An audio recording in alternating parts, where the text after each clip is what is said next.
Mga minamahal, now, it makes sense. 'Di ba? Kung bakit I think gusto ni Senate President Chis Escudero na ang impeachment trial ay gaganapin after ng SONA, after ng transition ng 19th to 20th Congress. Kasi mismong nanggaling na sa bibig ni former President Duterte na kailangan manalo ng mga senador niya para hindi na ma-impeach itong si Vice President Sara Duterte. Now, it makes sense. Kaya nga sabi ko, wag natin agad-agad husgahan itong si Senate President Chis Escudero kasi lahat yan may plano. Smooth transition lang talaga yung ginagawa ng gobyerno. Ang pangit naman nun, atat na atat tayo, tas bigla tayong mapasubo. Lalo pat yung mga nandyan ng mga senador, mapapansin ninyo, mga minamahal, na may mga DDS pa dyan, hindi pa nga graduate ang iba. Di ba, so malabo na makakuha tayo ng conviction votes. Di ba, malabong makukonvict dyan si Vice President Sara Duterte. Kailangan politikahin yan. Pwede siyang makonvict as long as pupolitikahin yan ni PBBM. Now, ngayon, syempre, gusto ni President Bongbong Marcos na idaan lahat sa rule of law and due process. I think kaya nga midterm, after ng midterm election, gaganapin ang impeachment trial kasi diba, everything is according to the plan. Tingnan nyo si former President Duterte na mismo ang nag-reveal. Pakinig natin sa inyo Hindi kanin silang tanan. Pwede yung dagan, pwede yung mudaog. Akong giingnan, kinahanglan ko nila tungod ni Inday. Kailangan nilang manalo yung mga senador ni Digong para kay Inday. Yan yung mention niya, tinatranslate lang natin from Bisaya to Tagalog. Kailangan manalo ng mga senador ni former President Duterte para kay Sara Duterte. Kasi, pakinggan natin.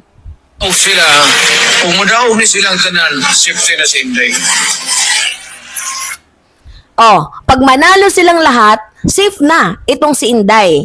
Diba? Nilalagyan lang natin mga minamahal ng transition. Tapos meron na din diyang translator sa video. Pakita ko pa.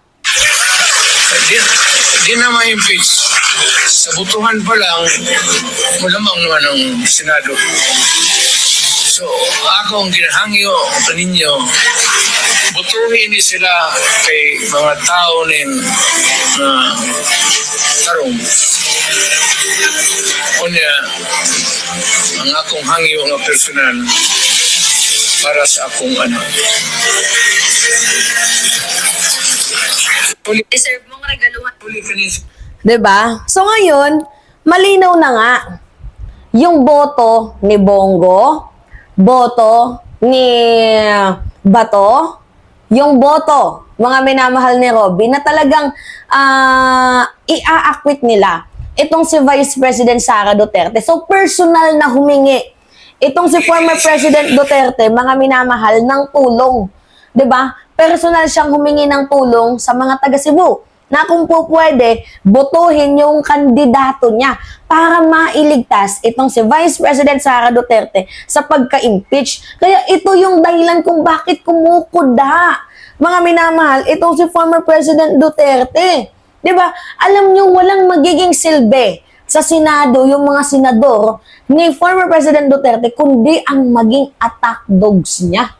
'Di ba? Kundi ang maging attack dogs lahat. 'Di ba? Sunod-sunuran yan kay Digong. Hindi maganda. Red flag 'yun kasi hindi public servant yung tawag doon, mga minamahal. Kapag manalo si Ipe, walang ibang gagawin yan kundi makinig dito sa amo nila na si Digong. Walang ibang gagawin niya mga senador sa line-up ni former President Duterte kundi sundin ang sinasabi ni Digong. Kasi yun naman yung reason eh. 'Di ba? Tumakbo sila para protektahan ang pangalan ng mga Duterte. Si Bato na mismo yung nagsabi sa mga hindi nakakalam, de bale nang matalo siya, at least naging loyal siya sa mga Duterte. Nanggaling na yan, mga minamahal, sa bibig mismo ni Senator Bato de la Rosa. So ano pa yung silbi para iboto natin yung mga katulad nila na hindi naman tapat ang pagsiservisyo sa taong bayan? Now, it makes sense, uulitin ko sa inyo it makes sense kung bakit, diba, gusto ni Senate President Chis Escudero na ganapin ang impeachment trial after ng midterm election. Kasi alam ni Chis Escudero na malabong makapasok 'Di ba? Yung kandidatura ni former President Duterte. 'Di ba? Ilang boto ba yung kailangan diyan? 15 votes, 16 or 15 votes ng convict. Mako-convict na itong si Vice President Sara, matatanggal siya sa opisina. Kaya nga dito, kung paglalaruan lang natin, 'di ba? Itong senaryo na to, after ng midterm election, mga minamahal, kapag nakita na yung boto, right after niyan, siguro mga 3 to 4 days, basta nasa Mayo yan. Sa Mayo, pag nakita ni Sara Duterte na hindi nanalo yung kanyang senador, magre-resign yan. Di ba? Para makatakbo pa yan sa 2028 election. Mga minamahal, tingnan ninyo analyzation natin yan.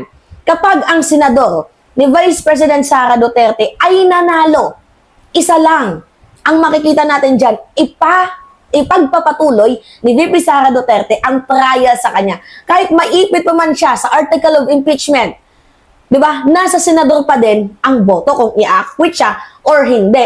Close-minded na eh.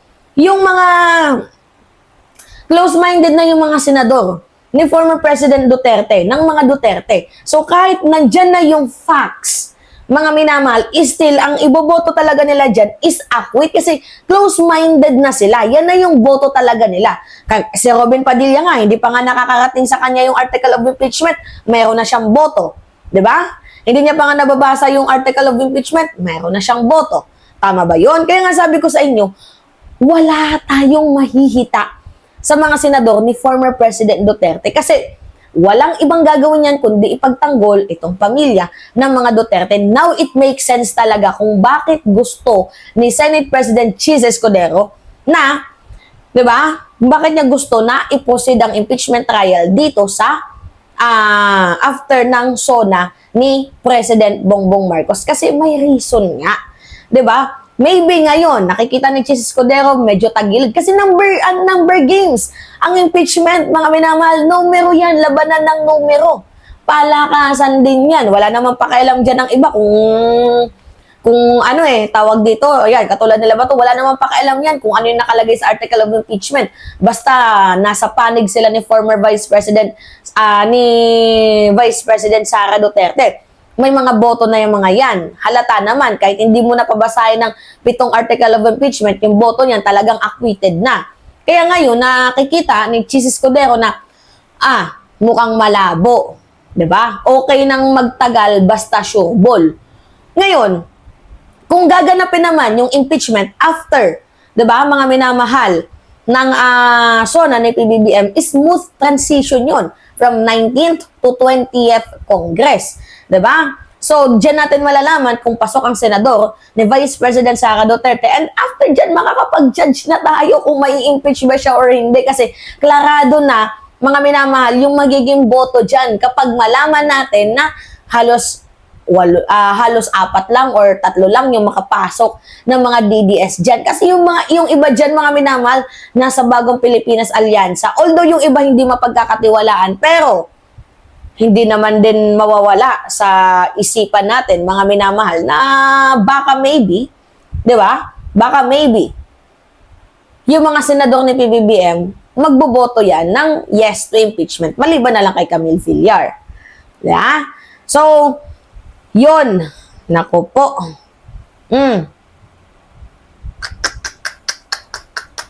Sabi ko sa inyo, walang pagmamahal sa bayan yung mga ganyang klaseng tao eh. Patawa. Yeah? Huli na naman sa mismong bibig ni former President Duterte. Ibig sabihin, mahina pala sila, no? Oh, mahina. So, mahina yung depensa nila. Kaya gustong i-save ni Digong itong si Sara Duterte. Kaya gustong iboto ni former President Duterte yung kanyang mga senador kasi alam nilang napakahina ng kanilang depensa. Diba? Mahina. Mabibisto din yung mga bank accounts. Kaya, kailangan ipagtanggol ni Digong yung kanyang sarili sa pamamagitan, di ba, ng pagkapanalo ng kanyang mga attack dogs. Ibig sabihin, takot talaga si Duterte, no? By the way, mga minamahal, ang iboto nyo, Team Philippines, ha? Huwag kayong magboboto ng pro-China. Team Philippines ang iboto ninyo para hindi naman tayo lugi. Kasi ngayon, issue yung patungkol sa West Philippine Sea. At yung gusto ang transparency and accountability. Alright, mga minamahal, yun po. Anyway, it's me again, Alicia nyo. Pahingi lang po ako ng comments, likes, and share. It's me again, Alicia nyo, at nagbabalik ulit para sa ating panibagong video. Maraming salamat, mga minamahal.